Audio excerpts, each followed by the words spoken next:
What's going on, guys? Anastasio here with FlytPath.com. I'm actually here at one of my favorite places to fly, mainly to do this right here. I'm over at Wind and Sea in La Jolla, California, and I've definitely shot a lot of photos here, especially long exposure photos, mainly because of this right here, the beach, the rocks, the waves, everything with the Wind and Sea hut right behind me. So if you guys aren't familiar, it's a pretty iconic location. And I'm out here today doing a little demo on how to shoot long exposure photos on this right here, the DJI Air 2S. Now, Freewell Gear recently came out with this right here. It's an 8-pack of ND filters, actually ND4 all the way up to 64 polarized, but not just that, these two extra ones here at the very top, the ND1000 and ND2000. This is what allows you to get some long exposure photos, even like this at midday. So in this video, I just want to walk you guys through the steps I take when I go about trying to dial in the ND filter to use. So let's get everything set up with the new Air 2S as well as the long exposure filters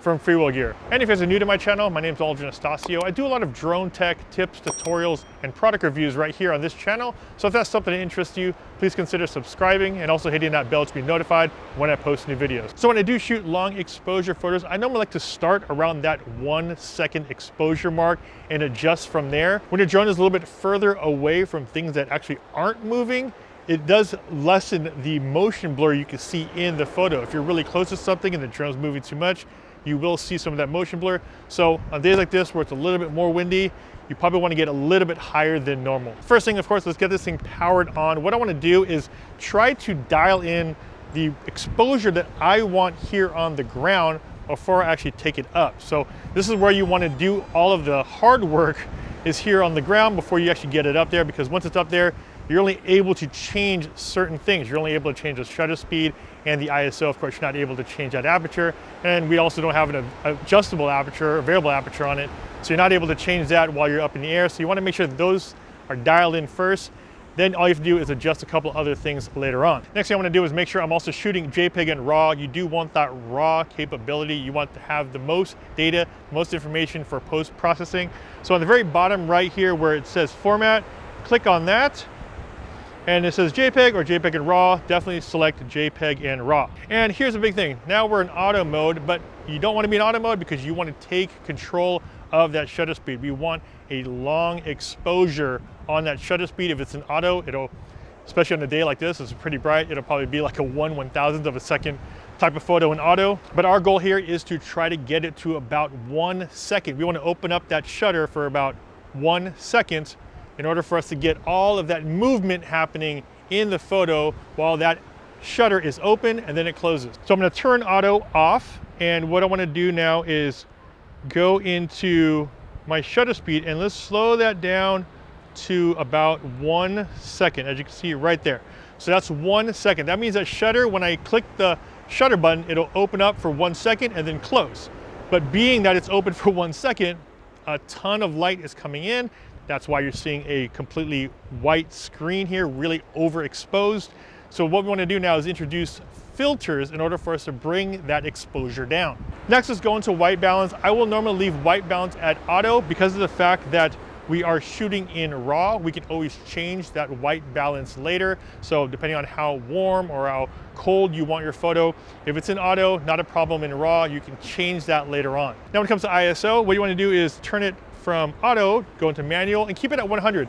It's here a bright day, so we're not too worried about low light at this point.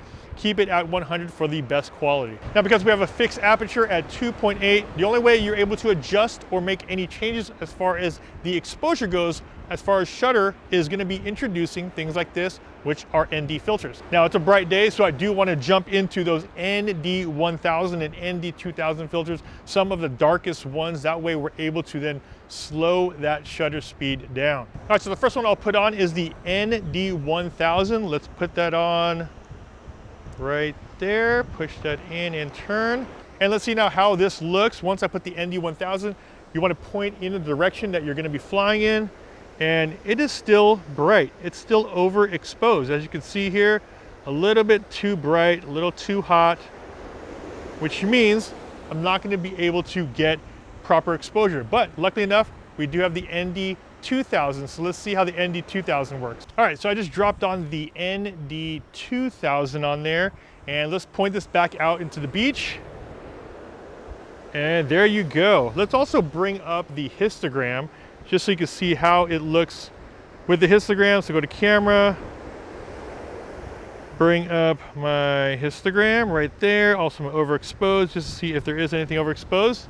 And there you go, not too bad. Now remember, we are gonna be pointing down at the water. We're not gonna be pointing at the sky. So right now, as you can see with the zebra lines, the sky is a little bit overexposed, which is okay, because we're not gonna be shooting that way. We're actually gonna be shooting down towards the water.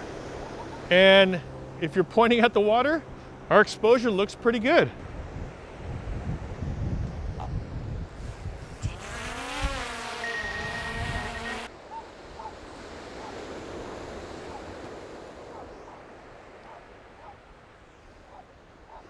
Now that I'm over the water, nice and safe, no one underneath me, what I like to do now is, of course, go and try to find nice areas where you're getting a lot of movement in the water. There's a bunch of rocks right here. Just stuff like that looks really, really good. So what we'll do is we'll position this a little bit. I normally would like to put it in cine mode. Doesn't do too much, doesn't really change too much unless you're moving, but just nice to slow it down if it is moving at all. So drop it into cine mode, and now we can see down below the movement that I have right below me. Get a little bit of that beach in there. I like to have my grids up, so let's see what we look here. And point that straight down. That looks pretty good there. I got stuff on my grid. I got the beach line. I got the rocks on my other third. And let's just do a couple test shots here to see how it looks. Shoot it and then preview it. So let's take a shot right there. And what I like to do is wait for those water and the waves to come up. So here's a wave coming right now. Do it right there. And we'll do a couple of these shots and see what it looks like on the preview. There you go, look at that. How cool is that? All right, so this looks good right now. It doesn't look too overexposed. This is how I like that 1 second for me, one and a third, 1 1/4, feel really, really nice. So let me take a few more here and we'll start moving around. That looks good. Wait for some waves to come up again. Here it is. Wait till it peaks. Boom. Beautiful. And there you go. Just want to give you guys a quick rundown of kind of the process I go about shooting long exposure photos with the DJI Air 2S. With the Freewell gear filters, I always ended up using the ND2000. The biggest thing I like to tell people is try to expose where you would like to have your ideal settings on the ground, because if I were to do everything up in the air, I wouldn't know which filter. If I put the ND1000 up in the air and just flew it expecting I can get a shot, I'd have to fly it back in, put the ND2000 back on. Try to expose and point to where you want to shoot before you go up. That way all you have to do is adjust shutter speed a little bit, adjust your ISO a little bit, but at least you know that you're up there and you're pretty much dialed in. That's about all I have for this long exposure video, little tutorial. And if you guys haven't seen some of my other tutorials, I'll leave a link down below to a playlist. I do a lot of other long exposure photos. If you have something like the DJI Mini, the Mavic 2, some of the other drones on the market, I have a bunch of videos that I've done in the past. Make sure you guys check out that playlist down below. As always, if you guys got value from this video, a big like would be much appreciated. Don't forget to subscribe, hit that bell to be notified when I post new videos. This is Ultra Stasio with FlytPath.com. I'll see you guys in the next one. Take care.